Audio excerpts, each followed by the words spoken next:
$3,500. That's not what a new snowmobile costs anymore. Not even close. But right now, today, it's more than enough to get you riding if you stay away from the dealership entirely. This video is not another "everything's too expensive now" rant. You've heard that one already.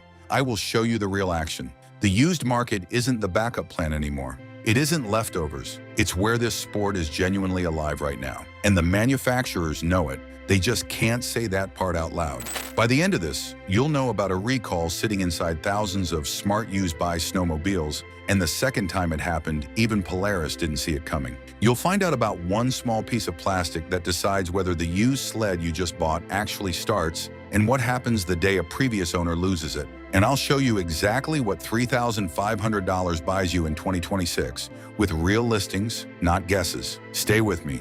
Let's talk about what cheap actually used to mean in this sport. Ski-Doo's Elan hit the market in 1971. Single-cylinder, fan-cooled, electric start cost extra. Brand new, it retailed for under $700. Add the electric start option, and you were still under $800. Bombardier kept building it, basically unchanged, for 25 years. Not because they couldn't improve it, because cheap and simple was the entire point, and there was always a buyer for that. Production finally stopped in 1996. That kind of affordability wasn't a fluke either. In 1971 alone, manufacturers sold close to 500,000 snowmobiles across North America at an average price just over $1,000. Come on, that's what real volume looks like when a sport is genuinely cheap to walk into.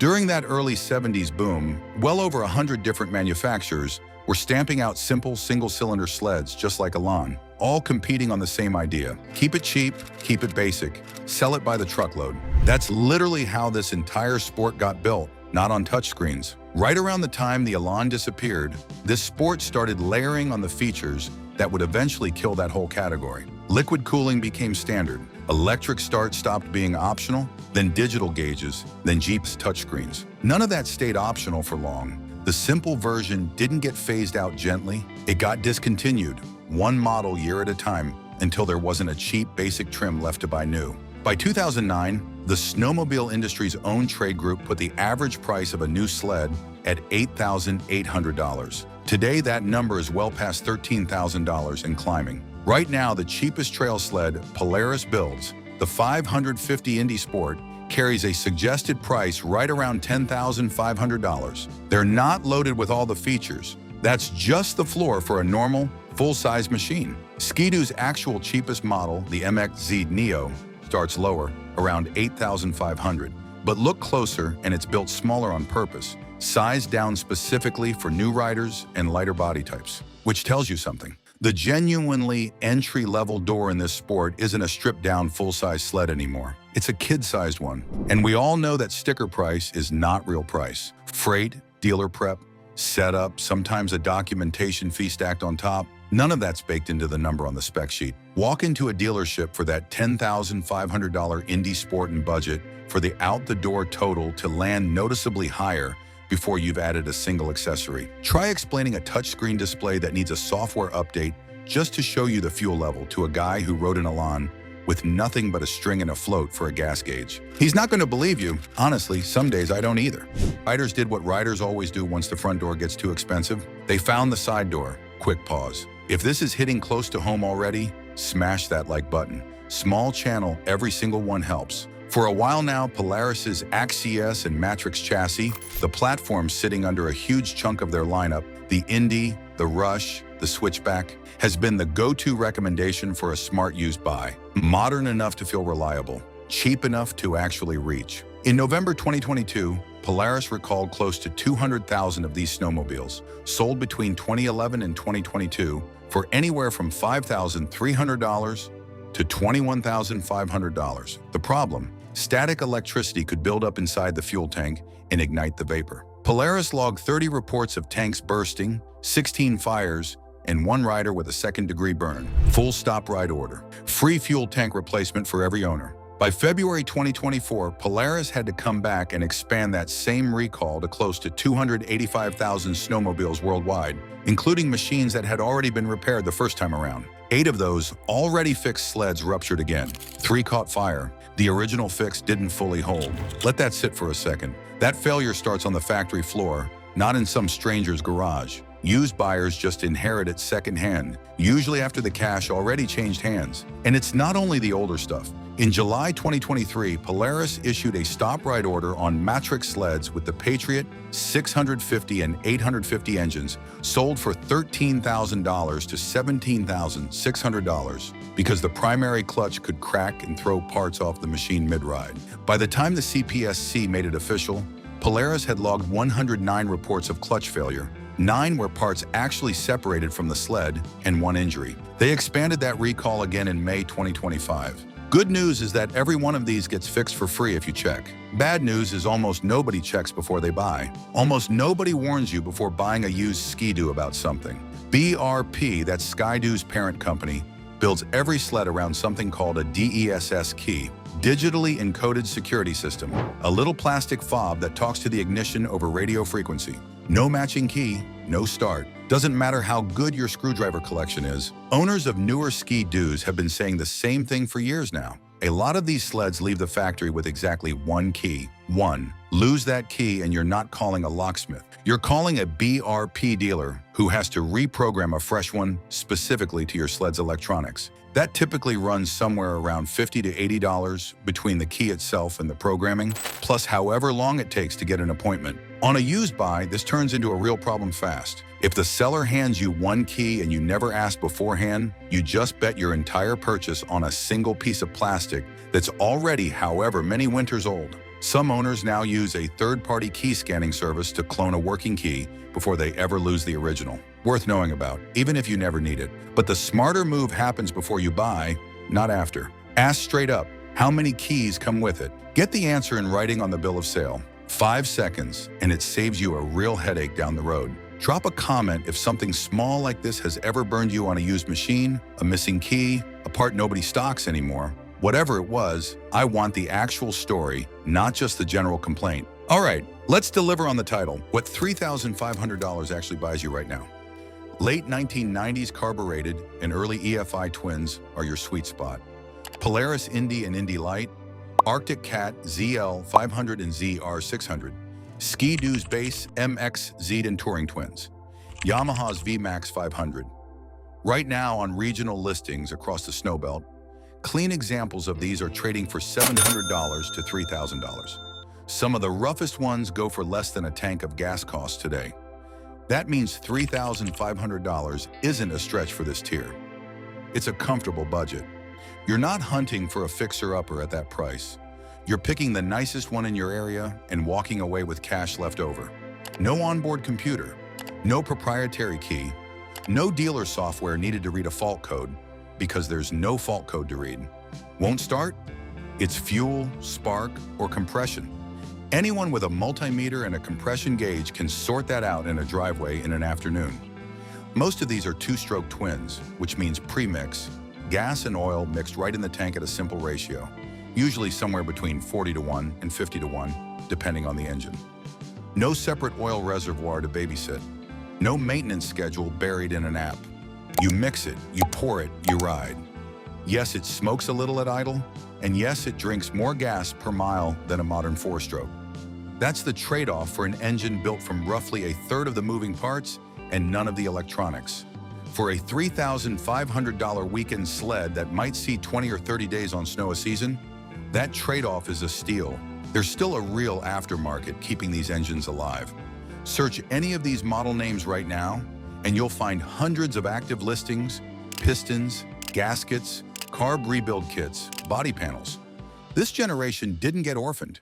It got outlived by its own reputation for being simple enough to keep running forever. One honest catch, though. The cleanest, lowest mile examples don't sit on the market long once a buyer who knows what they're worth spots one. If you've been telling yourself you'll get to it next season, you're competing with people who already did the math. Browse Snowmobile Trader's used Polaris listings by brand alone, and the average sits closer to $8,500 because that pool is stacked with newer Axe-ES and Matrix-era trade-ins. The $700 to $3,000 generation is in there too. It's just buried underneath everything newer, which is exactly why browsing by brand misses it and searching by model name finds it. 5 things to do before any cash leaves your hand. 1. Pull the recall record. Every major manufacturer runs a free VIN lookup on their site, and the Consumer Product Safety Commission keeps a public database too. 2 minutes. You just heard exactly why it matters. 2. Grab the primary clutch by hand, the spinning assembly right behind the engine, and try rocking it side to side and front to back. Any looseness, any clunk, that's worn bearings, and that's a repair bill before you've even ridden it once. 3. Walk the full length of the track and look hard at the lugs. Cracking at the base, chunks missing. That's age and sun damage talking. And sourcing a replacement track for some of these older lengths isn't quick or cheap. 4. Ask for the title before you ask for the keys. A clean title with the seller's name on it beats a great sounding story every time. If it's salvage or reconstructed, that's not automatically a deal breaker on a $3,000 sled, but it needs to knock real money off the price. 5. Ask to start it cold, not after it's been running in a warm trailer for 20 minutes. A 2-stroke that fires up easily from stone cold tells you more about its actual condition than any walk-around ever will. If the seller insists on warming it up first, so it starts easier, that's worth noting, not ignoring. None of this needs a mechanic. It needs 15 minutes and you actually paying attention instead of just kicking the tunnel and shaking hands. Here's the bigger picture and why this isn't some temporary blip that fixes itself. New sled financing has stretched out to 84-month terms at multiple credit unions now. 84 months. 7 years of payments on a machine you might ride 60 days a year if the snow actually shows up. Most of these long terms require financing at least $25,000, which tells you exactly who they're built for. And if you try financing something older instead, plenty of lenders tack on an age penalty. United Federal Credit Union's published rate sheet adds 3/4 of a point onto the loan just for financing anything from model year 2021 or earlier. So the math pulls riders in 2 directions at once. New sleds get stretched into 7-year commitments just to make the monthly payment sound survivable. Older used sleds get bought in straight cash because financing them barely makes sense to begin with. And it's not just the purchase price doing this. Come on. A real snowmobile shop, the kind that actually posts its rates, is charging around $150 an hour for labor right now, before parts even get added to the ticket. On a modern sled, a fault code you can't diagnose yourself means that rate is now your problem.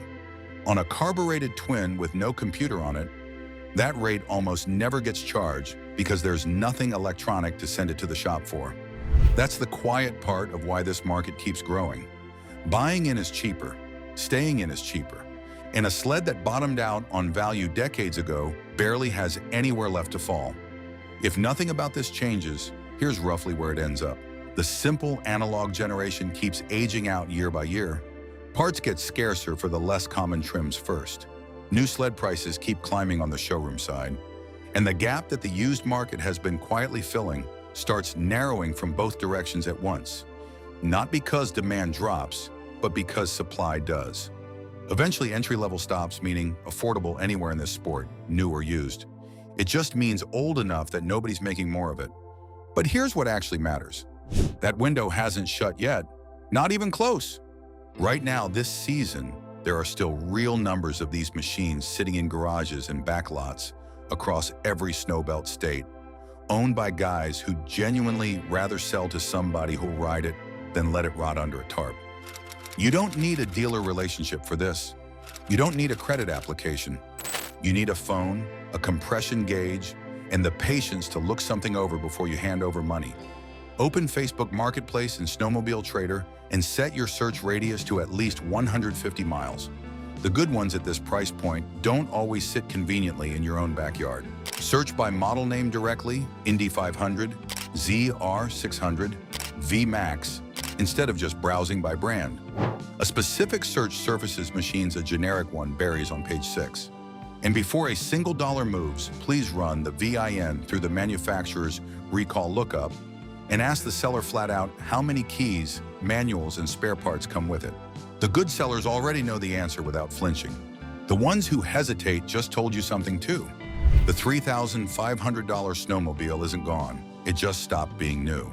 And I think that might be the better deal anyway. Drop a comment with the year and model of the cheapest sled you ever owned, new or used, and tell me straight whether it actually held up. If you want more honest breakdowns like this one, hit subscribe. Like the video. Small channel, every single subscriber genuinely matters here.